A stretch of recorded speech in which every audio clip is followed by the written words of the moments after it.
नेपाल टी20 league के कल सारे ड्राफ्ट्स कहीं ना कहीं प्लेयर्स के आ गए और नेपाल के जो लोकल प्लेयर्स हैं या फिर नेपाल के जो प्लेयर्स हैं उनके प्लेयर्स की जो लिस्ट और जो फॉरेन प्लेयर की लिस्ट है जो भी रही है वो सारी हमने आपको वीडियो के थ्रू अपडेट देने की कोशिश की है। उम्मीद है कि आपको पता अब तक चल चुके होंगे कि कौन सी टीम में कौन से प्लेयर्स होने हैं और कितने फॉरनर्स होने हैं, क्या कुछ स्क्वाड है। तो कंप्लीट हो चुका है सारा प्रोसेस। तो यहाँ पर सबसे इंपॉर्टेंट बात है, अब वक्त आ गया है इस पूरे ड्राफ्ट प्लेयर्स को रिव्यू करने का। जहाँ ये 2 दिन जो ड्राफ्ट चला है इसमें जितने भी प्लेयर्स को लिया गया है ये किस तरीके का इंक्लूजन है या फिर किस तरीके का इंक्लूजन नहीं है, क्या ये पूरा ड्राफ्ट एज अ यूनाइटेड अगर आप देखेंगे तो ये फ्लाइंग कलर से पास करता है या फिर ये कहीं ना कहीं फेल होता हुआ नजर आता है। इस पर आपको डिस्कस करेंगे और रिव्यू क्या है इसको थ्रू आउट लेकर इस ड्राफ्ट को लेकर वो आपको समझाते हैं। सबसे पहले जैसे कि हमने लोकल प्लेयर्स की बात की, सारी कॉम्बिनेशंस को यहाँ पर देखना होगा। लोकल प्लेयर्स की अगर हम बात करें यानी नेपाल के प्लेयर्स की बात करें तो उसमें काफी बेहतर है, 60 प्लस करीब प्लेयर्स हैं यहाँ पर। तो आपने नेपाल प्लेयर्स को काफी ज्यादा मौके दिए हैं, तो बहुत नए नए यंग प्लेयर्स को इसमें मौका मिला है, तो बहुत अच्छा रहा है। तो नेपाल प्लेयर्स के लिए वहाँ पर आप 10 आउट ऑफ 10 यहाँ पर दे सकते हैं। अब यहाँ पर देखना होगा कि आप एक ऑफिशियल लीग करा रहे हैं, टी20 लीग करा रहे हैं, तो उसके अलावा बाकी सारी चीजें, क्योंकि लीग है तो अट्रैक्शन है और आप एक एशियन टीम है तो बाकी एशियन टीम्स की तरफ किस तरह आपका अप्रोच रहा है और टी20 लीग में आपने किस तरह से किन किन जरियों से प्लेटफॉर्म प्रोवाइड करने की कोशिश की है, ये सब देखने वाली बात हो जाएगी। तो यहाँ पर ओवरसीज के प्लेयर्स का रिव्यू अगर करें हम और ओवरऑल ड्राफ्ट का रिव्यू करें, फिर आउट ऑफ 10 देखेंगे कि कितने मार्क्स निकल कर आते हैं। एंड सबसे पहले यहाँ पर ओवरसीज प्लेयर्स की मैं बात करूं, कई सारे प्लेयर्स ने रजिस्ट्रेशन करवाए थे यहाँ पर। अगर हम देखें अलग अलग कंट्री से रजिस्ट्रेशन करवाए थे, जिम्बाब्वे से आए थे, अफगानिस्तान से, यूएई से, आयरलैंड से, उसके बाद स्कॉटलैंड से भी प्लेयर थे। जी हाँ, स्कॉटलैंड से भी प्लेयर थे और कई सारे प्लेयर्स, पाकिस्तान से प्लेयर्स थे, श्रीलंका से प्लेयर्स थे, कई सारे प्लेयर्स इसमें थे। लेकिन जो फाइनली पिक किए गए 30 प्लस प्लेयर्स, एंड उसकी अगर शुरुआत करें तो एक एक प्लेयर करके बताएं और फिर हम बताते हैं कि वो गुड पिक है, ओके या फिर बैड पिक है। बिल्कुल, जनकपुर से शुरू कर लेते हैं। जी हाँ, जनकपुर की टीम से शुरू करें। सबसे पहला नाम है एडम लिथ का, बिल्कुल, जो कि बहुत ही वैल्यूएबल पिक है, बहुत ही अच्छे, काफ़ी ज़्यादा रन वो कर चुके हैं इंग्लैंड के डोमेस्टिक सर्किट में और टेस्ट भी कुछ आज करेंगे। टेस्ट की बात नहीं हो रही है यहाँ, टी20 की बात हो रही है, तो काफ़ी बड़े नाम है। बिल्कुल। वही दूसरा नाम है ट्रिवॉन ग्रिफिथ, जो वेस्ट इंडीज के। बिल्कुल। और प्लेयर की बात करें, जी हाँ, तो इतना अच्छा पिक नहीं है ट्रिवॉन ग्रिफिथ, इतना ज़्यादा वैल्यूएबल एक्सपीरियंस नहीं है, इतना ज़्यादा खेले हुए नहीं है, उनको यहाँ पर रखा गया है, थोड़ा समस्या जरूर पड़े है अगर इनकी बात करें। वहीं तीसरा नाम है इब्राहिम ज़ादरान का। बिल्कुल यार, नाम ही काफ़ी है, ये बेहतरीन पिक है यहाँ पर कहना होगा, बहुत ही टॉप पिक यहाँ पर लिया है ओवरसीज में अगर हम बात करें तो। उसके बाद बिल्कुल उसके अगले प्लेयर की बात करें तो राज रॉकी नेनन, जी हाँ, जो कि यूएसए से है। जी हाँ, यूएसए के प्लेयर हैं, लेकिन फिर से बिल्कुल कहना होगा वो थोड़ा बहुत ठीक ठाक ही है, इतना कोई वैल्यू अच्छे भी नहीं है, इतना कोई खराब भी नहीं है, लेकिन अच्छे ठीक है। चलिए, डोमेस्टिकली वहाँ पर खेले हैं, परफॉर्मेंस अच्छा है। और लास्ट जनकपुर के हैं अशन प्रियंजन, जो श्रीलंका की टीम के हैं, खेल चुके हैं टीम से और ओके वाली ठीक ठाक पिक ये बनते हैं। बिल्कुल, तो कहीं ना कहीं ये जो प्लेयर्स हैं, ये 5 ओवरसीज के प्लेयर जनकपुर की तरफ से, इसमें आपको हमने बताया कि कौन सा गुड पिक है और कौन सा यहाँ पर ओके है और कौन सा बैड पिक है। जी हाँ, डेफिनेटली है कि सबसे बड़ी बात आपको ये भी और चीज़ देखनी थी कि आपने जो ये प्लेयर्स सेलेक्ट किए हैं इसमें कितने ऐसे प्लेयर्स हैं जो अट्रैक्ट करने में कामयाब रहेंगे फैंस को या फिर पब्लिक को, क्योंकि आपको ये आपका इनॉग्रल टी20 लीग है, तो इसके लिए आपको बेस ये तैयार करना होगा कि आप वर्ल्ड स्टेज पे कहीं ना कहीं दिखा सके कि हमने इतने छोटे से लीग में भी, इतने छोटे लेवल के लीग में भी हमने बहुत ज़्यादा बेहतर करने की कोशिश की है। जहां पर देखें अगर शुरू के इन 5 नामों में डेफिनेटली वो बिल्कुल भी गायब नजर आता है। एक आध प्लेयर्स अच्छे पिक है, बाकी सब अच्छे पिक है कि इब्राहिम ज़ादरान एक अच्छे पिक है, उसके अलावा तीनों जो है वो इतने खास पिक रहे नहीं है। और सबसे बड़ी बात, यहाँ पर किसी और एशियन टीम के लिए कुछ भी प्रॉफिट नजर नहीं आया। 2 यूएसए के प्लेयर्स जरूर है, लेकिन वो बहुत ही ज्यादा खुद के यूएसए में ही अभी इनका क्रिकेट बहुत ही कम हो रखा है, तो उसकी बात तो बहुत दूर की बात है। सबसे बड़ी बात हमने कहा, सेंटर ऑफ अट्रैक्शन में शुरू के ये 5 नामों में बिल्कुल फेल होती हुई नजर आई है इस ड्राफ्ट में अगर हम बात करें। एंड उसके बाद अगली टीम के जो ओवरसीज, जी हाँ, विराटनगर सुपर किंग्स की अगर हम बात करें तो वहां पर सबसे बड़े नाम श्रीलंका से हैं एंजेलो मैथ्यूज। बिल्कुल बताने की जरूरत नहीं है, बहुत ही बड़े पिक है और फॉर्मर है टीम के मेंबर, अभी भी खेल रहे हैं खैर टीम में। और जोशुआ प्रसाद, जो वेस्ट इंडीज के हैं, बैट पिक है, कहना होगा बैट पिक, बिल्कुल सही कहा आपने। थोड़ा देख समझ के लेना चाहिए था, इतना ज़रूर है। आई एम सॉरी, पर बैड पिक है ये जोशुआ प्रसाद। एंडी मैककार्थी, जी हाँ, ये भी वेस्ट इंडीज़ के हैं और ये भी पिक इतना वैल्यूएबल नहीं है विराटनगर के लिए। क्या सोच के लिया वो तो वही जाने। गुरांशु शर्मा यूएसए के हैं, यूएसए के डोमेस्टिक में अभी इनका हाथ जमा है, धीरे धीरे जम रहा है और तुरंत यहाँ ले लेना ये भी बैड पिक है। समझ से परे है कि आखिर देख के क्या लिया गया है, क्या हिस्ट्री देख के लिया है। विनोद भनुका ये श्रीलंका के हैं और इनका जो पिक है वो ठीक ठाक नजर आता है। वहीं लास्ट प्लेयर की बात करें, कियोन जोसेफ, जो कि वेस्ट इंडीज के हैं, नहीं खेले हैं नेशनल के लिए, किसी साइड के लिए, डायरेक्टली यहाँ आकर वो अपना जलवा दिखाएंगे अगर दिखाना होगा तो। बैक पिक में ये शामिल होते हैं। बिल्कुल, तो कहीं ना कहीं आप खुद सोचिए, मुझे समझ में नहीं आता कि इनके स्टैट्स अगर आप देखेंगे वो भी हमारे पास है, वो भी हमारे पास है, इनके स्टैट्स हैं तो वो आपको प्रेजेंट कर सकते हैं। जब कोई जो ओनर्स वगैरह होते हैं, जब वो पूरा सिलेक्शन लेकर बैठते हैं तो उनके पास कुछ स्टैट्स तो होते हैं जिसके बेसिस पर वो ले प्लेयर को, इनके स्टैट्स भी उतने स्ट्रांग नहीं है कि आप उसके बेसिस पर किसी T20 लीग में इन्हें लिया जाए। सिर्फ आपने ये सोच के लिया कि ये बैटिंग कर लेते हैं, इन्हें हम ले लेते हैं, थोड़े सस्ते हैं, इन्हें हम ले लेते हैं, ऑलराउंडर है, ले लेते हैं। लगता है सस्ता ज्यादा आया होगा चर्चा में बजाय परफॉर्मेंस के। और आप इनके स्टैट्स देखेंगे तो फिर और ज्यादा हैरानी होगी कि आखिर बिना स्टैट्स के आपने इन्हें टीम में किस तरह से पिक कर लिया गया। तो ये अपने आप में हैरानी है। बहुत सारे बैड पिक्स इस ड्राफ्ट में है जो पूरी तरह से बेसलेस है और attraction of centre of attraction जो है वो किसी भी लगभग ना के बराबर इस ओवरसीज प्लेयर में नजर आता है। एक अकेले शाहिद अफरीदी जो ईपीएल में थे वो इस पूरे 30+ प्लेयर के अकेले पे भारी थे। वो एक ही प्लेयर लाए थे लेकिन इस 30+ पे पूरा यहाँ पर भारी थे। खैर, उसके बाद थर्ड पिक की बात, बिल्कुल थर्ड टीम की बात करें तो पोखरा एवेंजर्स यहाँ आ जाती है। मोहम्मद हफीज मिस्टर प्रोफेसर इसमें यहाँ पर मौजूद हैं और बड़े नाम है, बहुत बड़े नाम है, बहुत अच्छा किया है काम यहाँ पर। सिकुगा प्रसन्ना टीम के साथ जुड़े हैं, जी हाँ, ये प्लेयर रहे हैं श्रीलंका के, अच्छे हैं, अच्छा पिक है। निरोशन डिकवेला ये काफ़ी अच्छा पिक नजर आता है, विकेट कीपर भी बहुत अच्छे हैं और बैट्समैन थोड़े अच्छे बहुत ज़रूर हैं, खेलते भी हैं टीम की तरफ से। सलमान इरशाद जो पाकिस्तान के हैं, टीम के मेंबर तो नहीं कहूँगा, नेशनल के मेंबर नहीं है ये, पर खेलते हैं डोमेस्टिकली और ओके इनका जो लिया गया है ये ठीक ठाक ही है, ना अच्छा है, ना इतना अच्छा है, ना ही इतना खराब है, बेहतर हो सकता था यहाँ पर इनकी जगह पर। वहीं पर शेहान मधुशंका, जी हाँ, ये बैक पिक में शामिल जरूर होते हैं जो श्रीलंका के हैं। बिल्कुल, तो ये कहीं ना कहीं आप प्लेयर्स यहाँ पे भी जैसे वही सेम स्टोरी चल रही है, कुछ बैड पिक्स है, कुछ इन बैड पिक्स को अगर आप ओके और गुड में कन्वर्ट कर पाते तो बहुत बेहतर होता। और अभी तक यहाँ पर शायद 3 टीमों की हम बात कर चुके हैं, 3 टीमों की हम बात कर चुके हैं। यहाँ पर एक भी एसोसिएट जो प्रोमिनेंट टीम्स हैं, जो प्लेयर्स रहे हैं, उनको कुछ भी प्रॉफिट होता हुआ नजर नहीं आया। जी हाँ, नेपाल T20 लीग में अभी तक जितने हमने ड्राफ्ट को रिव्यू किया, जो भी अब तक प्लेयर्स ओवरसीज के आए हैं, वहां पर बाकी एसोसिएट टीम्स के लिए, प्लेयर्स के लिए कुछ भी नहीं है। सबसे बड़ी दिक्कत यह है कि जब दूसरी कोई लीग होती है तब आप एक्सपेक्ट करते हैं कि वो हमारे प्लेयर्स को ले, वो एसोसिएट प्लेयर्स को अपनी लीग में ले, लेकिन जब आपके यहाँ ऐसी कोई लीग होती है तब आप उन्हीं एसोसिएट प्लेयर्स से कन्नी काटते हैं। तो जब आप अपने ही ग्रुप के, अपने ही कमेटी के लोगों के साथ खड़े नहीं है तो आप कैसे एक्सपेक्ट कर सकते हैं कि फुल मेंबर्स आपके प्लेयरों को लेगा। तो ये सोचने वाली बात है, जब अपने ही अपनों के साथ नहीं है तो दूसरों से क्या आप एक्सपेक्ट करेंगे। ये कहावत बिल्कुल सही बैठती है। अभी तक तो नहीं है, अब अगर आप सोचना यूएसए के 1-2 प्लेयर हैं तो वो ना लेने के बराबर ही हैं, परफॉर्मेंस उनका ऐसा है नहीं। खैर, उसके बाद आपको ये भी बताएंगे कि इस लिस्ट में कौन कौन से बड़े नाम थे रजिस्ट्रेशन में जिन्हें इग्नोर कर दिया गया। आप नाम सुन के डेफिनेटली हैरान होंगे। बिल्कुल, लुम्बिनी ऑल स्टार्स की बात करें, बेन कटीम, माफ कीजिएगा, बेन कटीम, जो कि सब जानते हैं 2016 में उन्होंने सनराइजर्स हैदराबाद के लिए क्या किया था, जिन्हें अच्छी तरह याद है।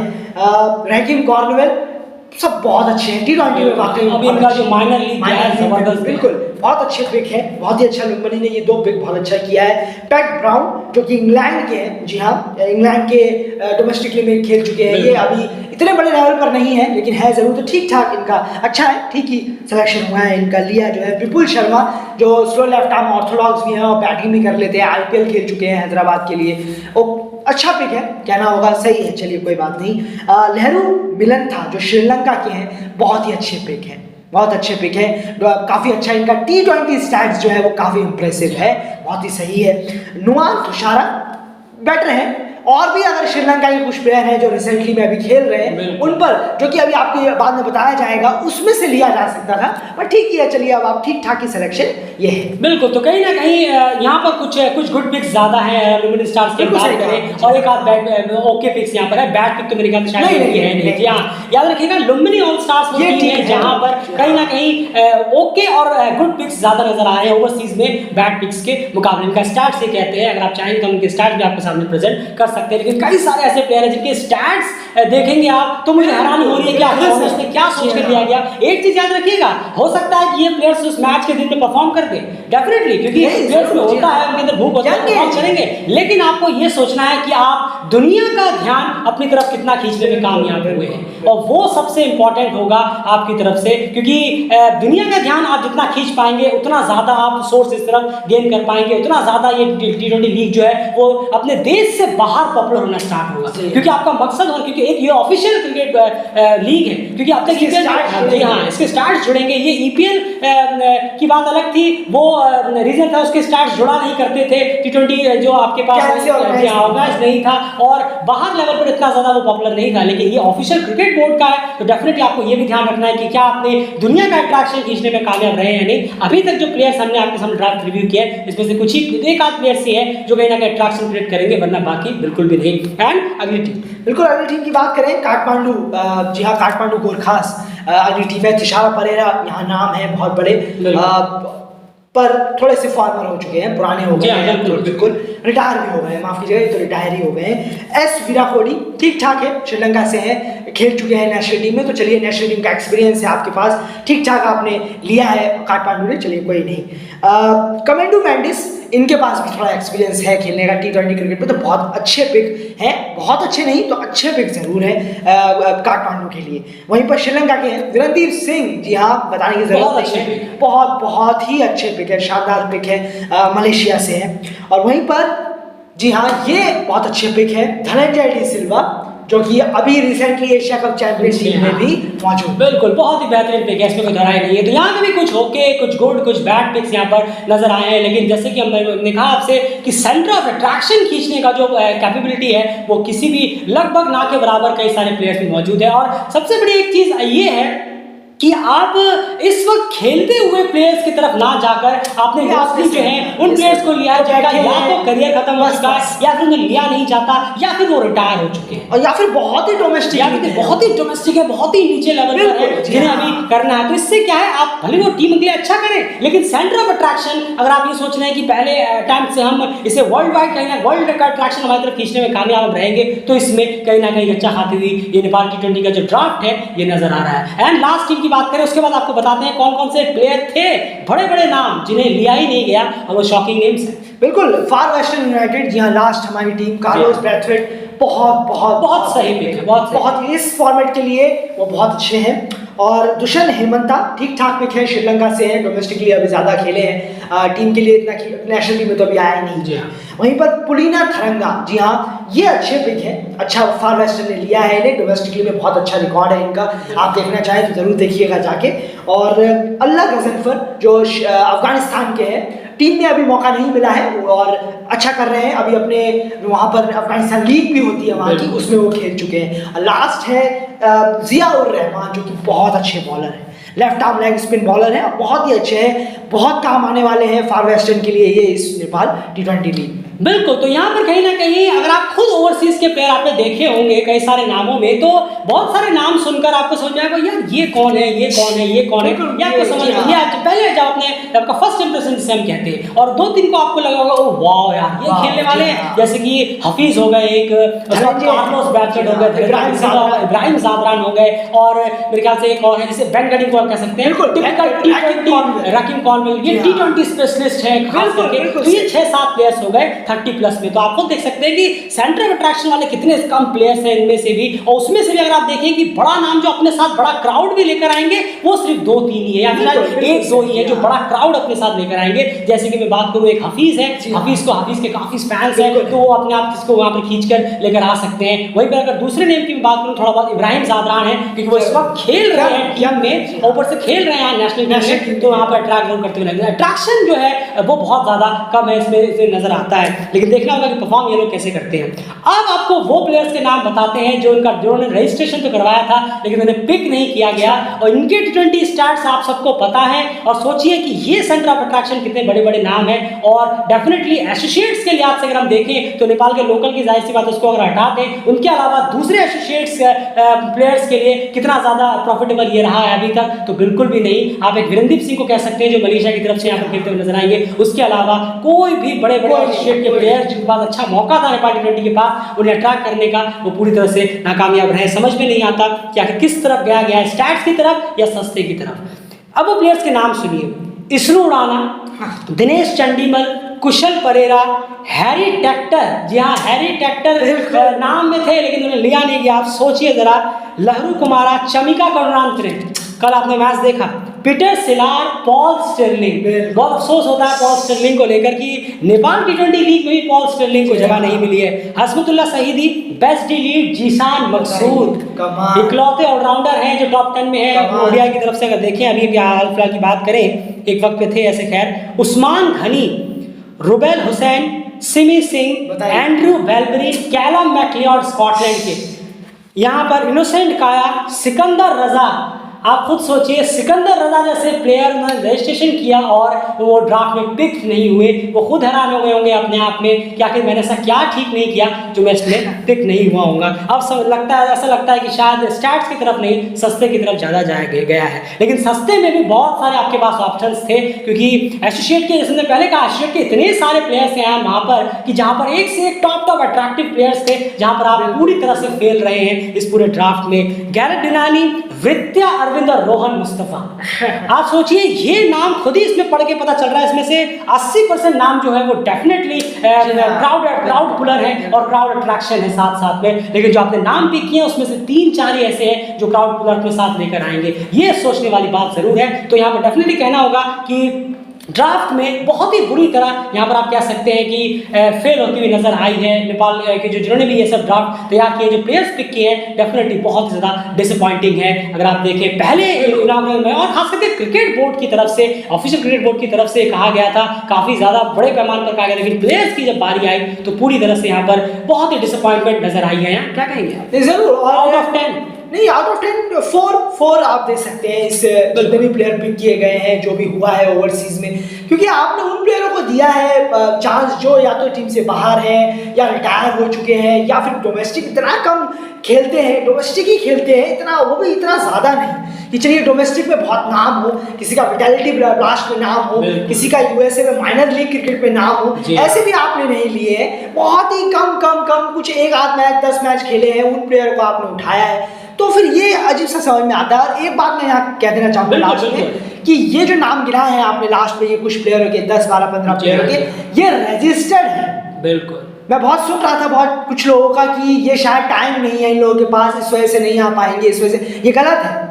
वो चीज़ आप जरा ध्यान से सुनिए, ये रजिस्टर्ड प्लेयर है, यानी कि जो अपने आप को रजिस्टर्ड करा चुके हैं। वो तब होता है जब सिलेक्शन के बाद वो मुकर जाए कि मेरे पास टाइम नहीं है, सॉरी, जो जैसन रॉय ने किया था इस साल आईपीएल में, अपने आप को रजिस्टर कराया, बिग भी गए, लेकिन उसके बाद वो हट गए वहाँ से। उस चीज़ को कहते हैं कि हाँ अलग हो जाना। लेकिन इन्होंने रजिस्टर्ड किया है, ये थे, इनको चूज नहीं किया गया और इन्हें बाहर का रास्ता दिखाया गया और बाकियों को ले लिया गया। इनको क्यों नहीं लिया गया पता नहीं। जब आए हैं आपके दरवाजे पे तो आपने दरवाजा बंद कर दिया और कहते हैं कि नेपाल को कोई ध्यान नहीं देता, कोई कुछ करता नहीं है। बिल्कुल, आप सोच, और इतने सारे प्लेयर हैं, क्या इनमें से किसी के पास भी टाइम नहीं है? नहीं, रजिस्टर्ड हो चुके हैं। वही मैं कह रहा हूँ, एक एग्जांपल के तौर पे कह रहा हूँ, इतने सारे प्लेयर हैं, इनमें से क्या किसी के पास टाइम है? ऐसा बिल्कुल नहीं है, ये बिल्कुल नहीं। रजिस्टर्ड उन्होंने कराया था, मतलब उन्हें पता था कि ये सीरीज कब से कब होनी है, उन्हें डेट भी पता थी, 24 तारीख से 20-25 तारीख तक होनी है, उन्हें सब पता था। उसके बावजूद भी ये प्लेयर्स पिक नहीं हुए, अपने आप में बहुत बड़ी हैरानी है। डेफिनेटली ये बहुत ही पुअर प्लेयर्स पिक हुआ है यहाँ पर, जैसे मैंने कहा कि 10 आउट ऑफ 4 ही आप इसे दे सकते हैं। बिल्कुल, और मुझे लगता भी है, मुझे लगता है ये डर रहा होगा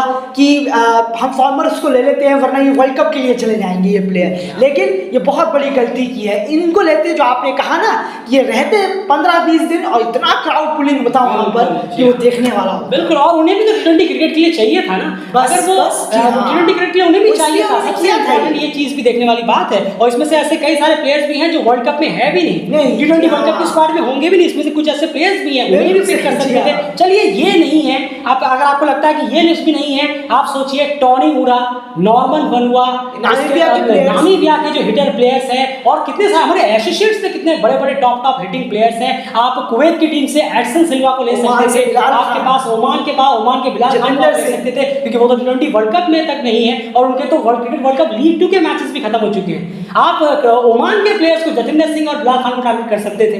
बहुत सारे ऐसे प्लेयर्स होते हैं, ये एक्सक्यूज कि इनके पास टाइम नहीं है वर्ल्ड कप के लिए, समझ में नहीं आता। आपके पास और एशियन प्लेयर्स के तो ऑप्शंस थे ना, वहां पर पूरी तरह से टीम अभी क्या जी हाँ कुवैत के लिए दिनेश नकानी युगांडा के, क्या जबरदस्त पावर हिटर्स हैं, लेकिन बहुत ही डिसअपॉइंटमेंट यहाँ पर नजर आई है प्लेयर्स ड्राफ्ट में। तो यही एक रिव्यू था इस पूरे प्लेयर्स ड्राफ्ट को लेकर। डेफिनेटली पूरी एक बहुत अच्छा मौका था नेपाल T20 लीग के पास कुछ जबरदस्त क्राउड पुलिंग प्लेयर्स को अपनी तरफ पिक करने का, लेकिन उसमें डेफिनेटली ओनर्स हो या फिर जो भी थिंक टैंक हो बहुत ही पूरी तरीके से डिसअपॉइंट हुए हैं। एक एसोसिएट लीग में एक एसोसिएट अगर लीग कराता हो तो उसमें किस तरीके के पिक्स होने चाहिए, क्या पूरा ब्लूप्रिंट होना चाहिए, एसोसिएट प्रीमियर लीग नाम से हम आपके सामने प्रेजेंट करेंगे कि एक एसोसिएट लीग किस तरह से हो, कैसे प्लेयर्स पिक हो, क्या हो, किस तरह से अट्रैक्शन हो। अगर वो ब्लूप्रिंट अगर आप किसी तक पहुंचाना चाहें तो जरूर उसे पहुंचाइएगा। हमारे पास आइडिया है, हम चाहेंगे अगर कोई फाइनेंस करना चाहे तो उसे फाइनेंस करें, हमसे वो आइडिया फ्री में ले लें। लेकिन इस तरीके का associate league definitely Nepal T20 league ने